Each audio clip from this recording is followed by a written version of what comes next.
Vous en pensez quoi, Charles?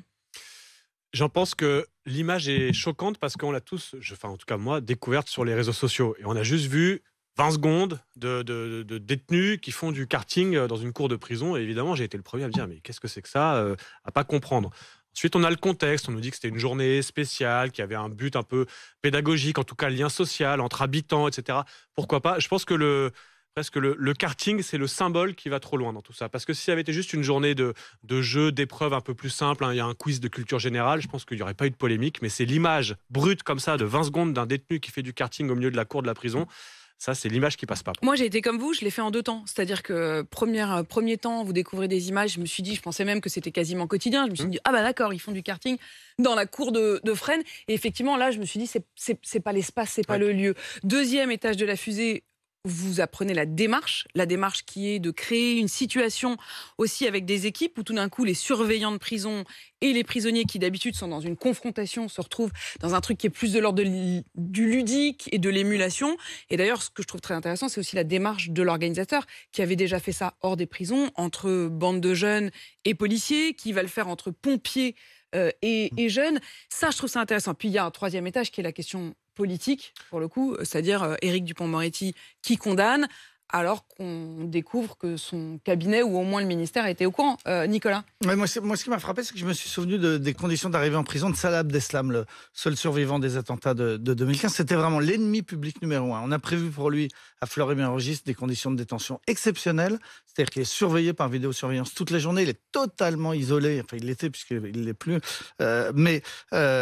Et qu'est-ce qu'on a fait à côté? On a fait une cellule de sport. On a prévu même pour l'ennemi public numéro 1, une cellule dans laquelle il y avait un rameur et un vélo. Parce que faire un minimum d'activité physique, c'est essentiel dans toutes les prisons du monde. On fait du footing, on fait de la musculation, on fait du football, on fait même parfois du tennis. On fait pas partout du karting. Alors voilà, il y a le symbole. Mais symbole. oui, mais alors il est où le symbole?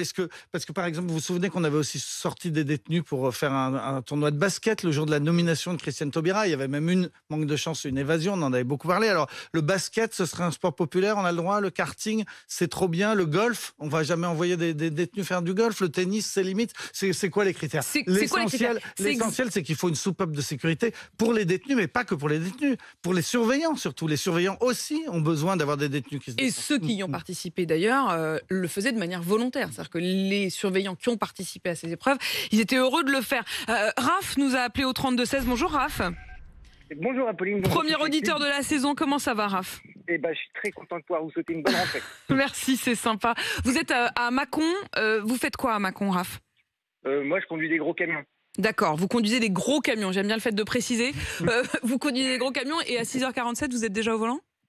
Non, là, je vais aller préparer un peu de matériel. Là. D'accord. Et qu'est-ce que vous en avez pensé?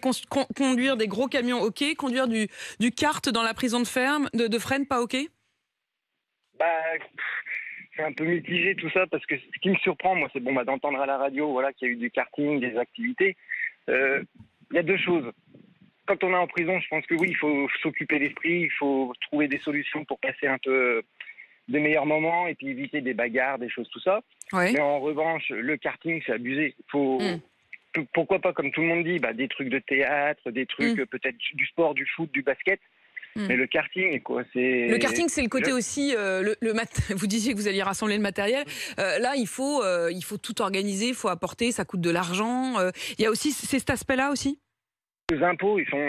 les gens, c'est pas nos impôts. C'est pas nos impôts. En l'occurrence, et ça, c'est important. Et tout ça, c'est aussi ce qui a nourri la polémique, c'est qu'on n'avait pas toutes les précisions tout de suite. Ce sont les organisations, l'organisateur du jeu. D'ailleurs, c'était tout ça au profit des associations avec des sponsors. Ça n'a pas coûté 1 euro aux contribuables.